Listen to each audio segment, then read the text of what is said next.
What's going on, everybody? This is Arcade. Welcome back to another video on Marvel Contest of Champions. So today we're taking a look at Alliance War number 7, and we're taking path 5 in section 1. So the opponent is running the stubborn defensive tactic, and we have the ebb and flow knockdown on path number 5. So this node, if you're not familiar with it, what it does is it gives the opponent a protection buff, which is going to reduce all incoming damage by 60%. So in order to get rid of this buff, you're going to have to knock them down with either a special attack or a heavy attack. And with Doom, it's really easy to get a shock and slap them into a knockdown with his heavy attack. So Nova actually is a really good placement since he has an auto block with his intercepts, and his medium is actually a projectile, which means you can't parry him. So right there we try to re-parry, the input fails and we take a couple of hits. And then we bait a medium, and right there, the first knockdown, we're going to block this part, so the stubborn defensive tactic is actually gotten rid of, and we take another SP1 into our block. The damage is really nothing, especially with Doom being such a tank. So right here, what we need to do is re-parry him right there, slap him, get that Fury debuff, get that SP3, launch it right away. So with the extra damage from this node as well as Doom special 3, this fight is basically over, dude. Right here he's just left with 1%. All you need is one hit and Nova goes down. So this was a pretty straightforward fight, and what we're doing next is taking Mordo on ebb and flow knockdown. So Mordo, again, you can't parry him, which means the only way to knock him down is actually using special attacks. So again, with Dr. Doom, who is really a great counter for this node, what we're going to be doing is intercepting Mordo and then using that heavy attack to slap him into a knockdown. So right at the start of the fight, he starts heading into a block. We just want a little bit of distance so that I'm comfortable intercepting him. And right there, we got into a corner, but I got that opening, intercepted him into a heavy attack. He's knocked down. Now I have the Fury buff on me, so I'm going to land another intercept right there and knock him down again. So he did get staggered, which means we stole his power gain buff, and now we are almost at 2 bars of power. Here we get another opening, slap him right there, bait that SP2 and just launch an SP3 of our own. So right now, after the special 3, I wasn't sure if he can actually shrug off the passive stun from Doom's SP3, as I did know he can shrug it off from the heavy attack, but I wasn't 100% sure, so I did not attack him. I let him come into me right there, and I'm just waiting him out to throw his special 1. He got his protection back, and we landed that intercept and slap him, get the Fury. Right there, intercept him with a SP2, and boom, this fight is over, dude. So yeah, man, that was all we had for Dr. Doom on path number 1. I don't really need him for the rest of this quest, so that's all we have for path 1, and now we're going to be moving into path number 2. So section 2, basically we have 3 fights here. The first fight is a Thing mini boss of this path. So this is actually Encroaching stun, and this fight, dude, is absolutely nuts, man.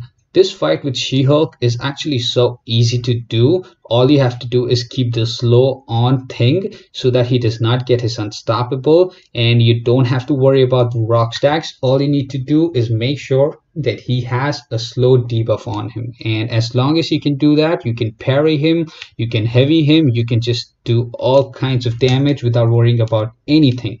But on this particular node, there is Encroaching stun, which means you need to make sure that you have a special attack ready to go as soon as that Encroaching stun is about to expire. So right here at the start of the fight, we land a heavy attack, get the slow going on him. Usually you don't need to start right away with the flow, with the slow debuff. You can just hit into him as normal, and once he is close to getting 15 stacks, you can just land that slow and forget about the stacks altogether. So right here, I did push him into 15 stacks so that he can get rid of his rock charges. I wasn't 100% sure if he's going to trigger the protection mechanic without his awakened ability, so I just wanted to be careful. Right here, bait out that SP2, evade, refresh my slow debuff on him, block another attack to get rid of the indestructible, parry him again, throw that SP2 perfectly with that encroaching stun. So moving here, all we need to do is bait another SP2 so that he gets rid of his rock stacks, and again charge a heavy attack. And we have an SP2 ready. As soon as he comes into us, we land a couple of hits and launch that SP2 right into his face. And now he's at the other side of the screen. Bait that SP2, charge another heavy attack, get that slow back. And right here, man, right here, we are going to be launching a special 2, baiting out his special 2. He already has a special 1 ready. We do a heavy attack and he launches that SP1 soon as that encroaching stun is about to end, dude, and I could not launch my special attack. Boom, take another special to my face. I only have 7% health left. I am panicking right now. Going to land a parry, refresh that slow debuff on him, bait that SP1 right away. Going to go back to attack into him, launch that SP3, praying to God this guy dies, dude. At this point, my heart was beating so damn fast, but as soon as I saw him dying, I just took a breath, man. That fight went from 0 to 100 so quick. I could not believe it, dude. But at the end of the day, She-Hulk, man, she tanked that special attack like a beast. And we move on to the rest of the path with Nightcrawler, and we have Killmonger as a counter. So this path is actually having a node called Window of Opportunity, which basically means that the opponent has a debuff timer going on them, which means you can't exactly parry them. And this other node, which is one I opened, basically says that when they are parried and you attack them, every bit of damage that you do to them during their stunned state is actually going to be reflected back. So basically what you need to do is take this entire fight as a stun immune node. So as long as you think of it as a stun immune node, you are good to go. You don't need to worry about anything else.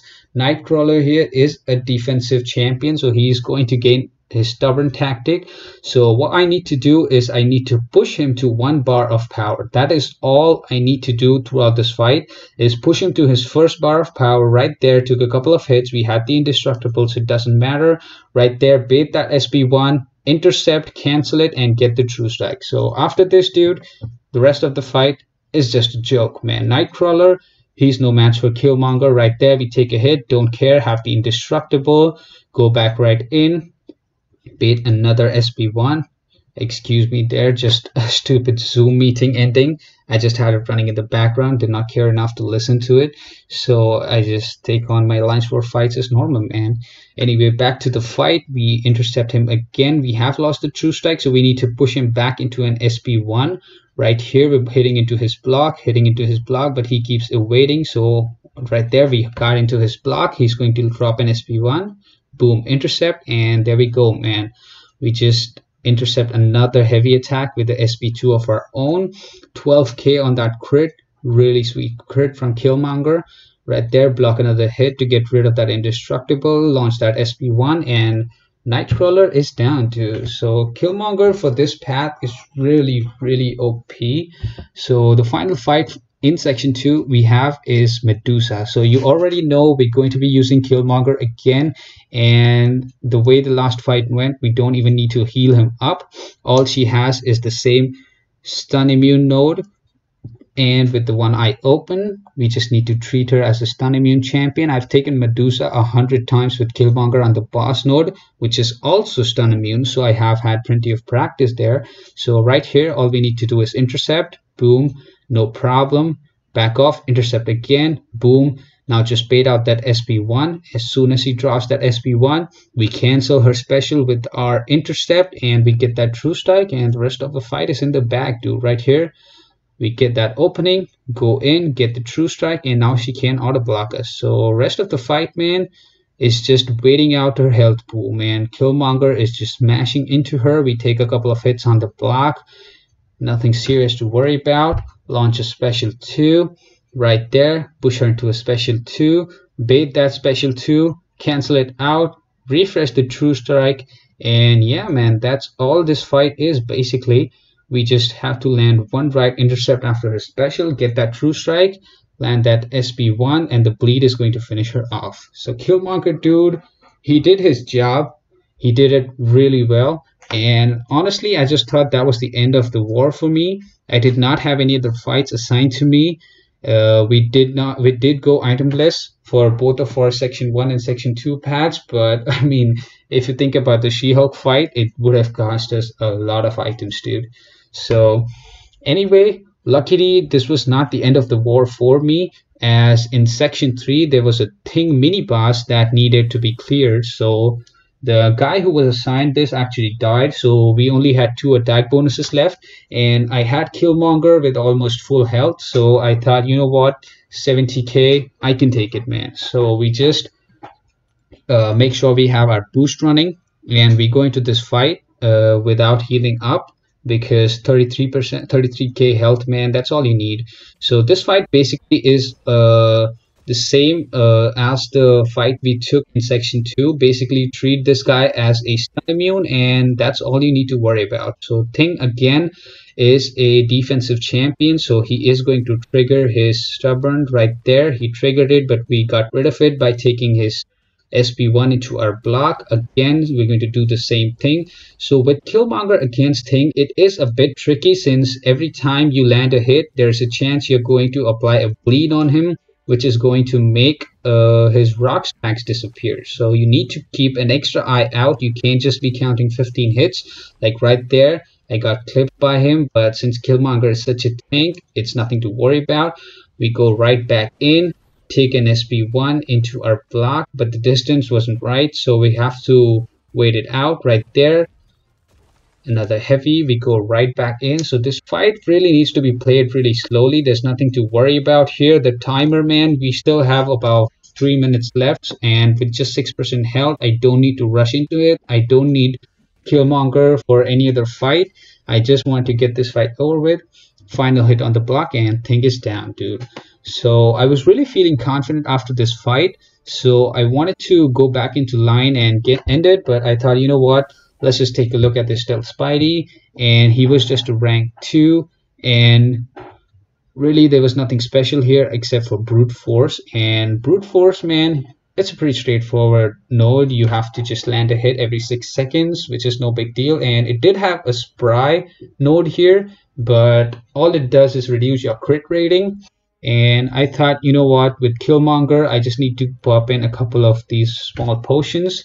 So I do drop in 1 potion for 3k and another potion for 6k. There's a small lag there. And once we do that, I feel pretty confident. I'm not going to be healing him up to full, since I do need to save these items for the next war and the rest of the season. Basically, with this fight, the strategy is to bait an SP1, land 1 intercept, get that true strike, and the rest of the fight is in the back, dude. So right here, he did evade, so we got that spry debuff on us. As long as that debuff is on us, we are basically not going to crit. So what we're going to be doing is baiting that special 1. The special 2 actually creates a big distance, so Killmonger can't punish that special 2. So we go in right after the special 1. Boom, we got the true strike. Nothing to worry about after this. Launch that SP2, hoping for a crit. No crit right here. Tank that SP2 into our block. We have the indestructible.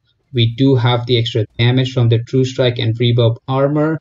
We take a couple of hits here, but still no big deal, since Killmonger can actually take a hit like a champ. Right there, punish another special 1, get that true strike refreshed. We just want to get him out of his corners, intercept with a special attack. Right there, another special 1. So yeah, man, this fight basically after this point, it was nothing to even explain here. It's a standard fight with Killmonger. This guy is not going to evade anymore. Right there, he's dropping his heavy attacks like a maniac. You're going to see that again. Once he gets cornered, he just throws those heavies right there, man. And you can see right there again. I don't know what was going on with him. I was hoping that he would just come at me, but at this point, he was just not throwing his special attack, dude. And I'm getting worried. I'm thinking, dude, if this guy does not throw his special attack again, I'm going to be in deep trouble. So right there, he intercepted me.